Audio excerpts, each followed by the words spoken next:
Assalamualaikum warahmatullahi wabarakatuh. Perkenalkan, nama saya Satria Yuda Perdana Putra. Saya dari Prodi Penmas Pendidikan Masyarakat dengan nomor NIM 210300015. Nah, di sini saya akan mempresentasikan tentang dinamisasi Pancasila dalam hukum.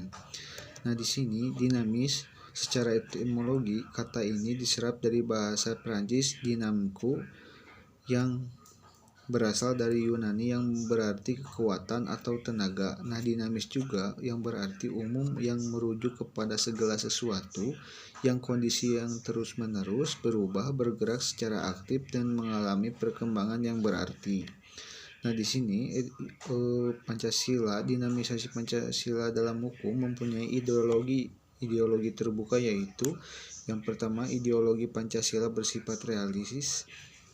Ideologi Pancasila bersifat idealis, ideologi Pancasila bersifat fleksibel. Nah, yang realis yaitu mencerminkan kenyataan yang hidup dalam berkembang dalam masyarakat di mana ideologi tersebut lahir dan dikembangkan.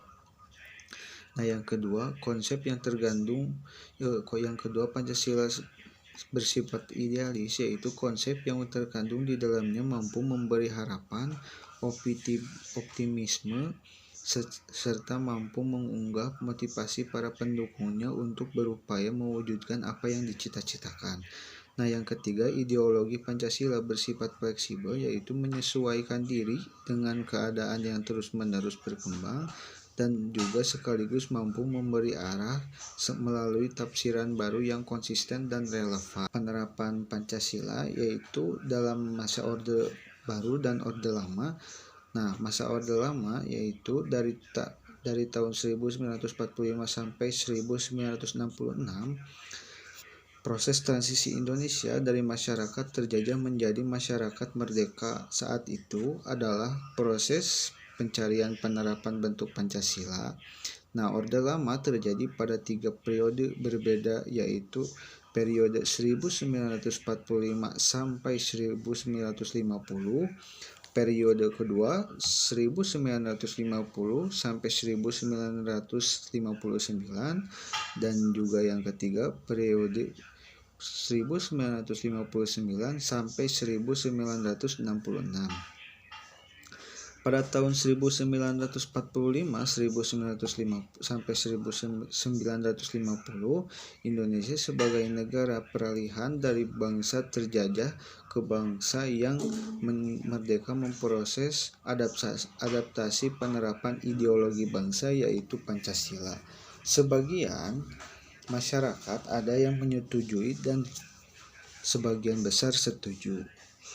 Kemudian pada tahun 1950 sampai 1959,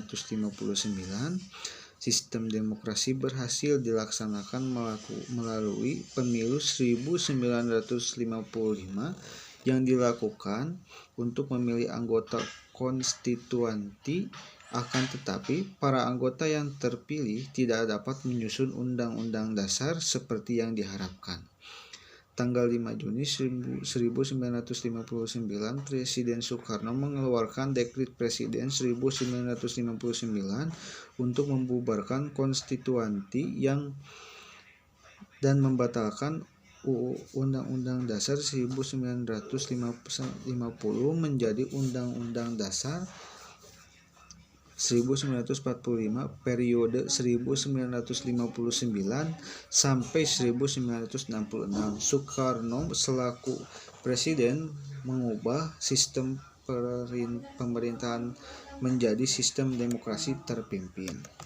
Nah, masa Orde Baru dari tahun 1966 sampai 1998 yaitu dimulai dengan naiknya Soeharto menjadi presiden, memenangkan Soekarno pada tanggal 22 Februari 1967. Awal Orde Baru, Presiden Soeharto harus mengatasi yang ada di Indonesia. Soeharto melakukan perbaikan dengan cara berikut. Tentang rencana pembangunan 5 tahun Repelita. Nah, yang pertama yaitu ada pemilu, yang kedua pembinaan pendidikan, pelaksanaan pedoman penghayatan dan pengalaman Pancasila.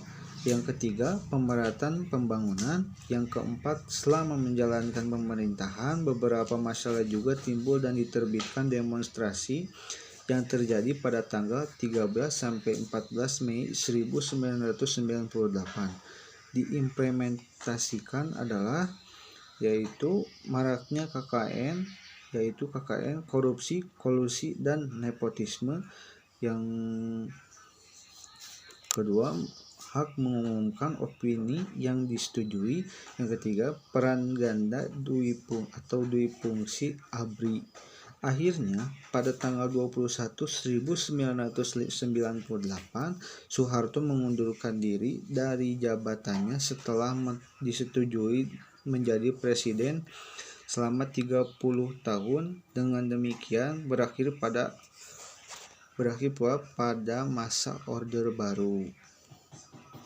Nah, masa reformasi yaitu dari tahun 1998 hingga sekarang. Era reformasi dimulai dengan pergantian presiden dari Soeharto ke B.J. Habibie, yang mulainya terpilih sebagai wakil presiden, dan kepemimpinan yang digunakan untuk mereformasi segala tatanan pemerintah. Diluncurkan langkah-langkah yang diambil oleh Habibie, yaitu membentuk kabinet reformasi pada tanggal 22 Mei 1998. Yang kedua, memperbaiki sistem ekonomi dengan meningkatkan nilai tukar rupiah dan meningkatkan pendapatan nasional. Mereformasi bidang politik, mengeluarkan Undang-Undang Nomor 9 Tahun 1998 tentang kemerdekaan menyatakan pendapat di muka umum, menyelesaikan masalah duifungsi ABRI, yang mereformasi bidang hukum, mengadakan sidang istimewa MPR untuk membuat ketetapan baru.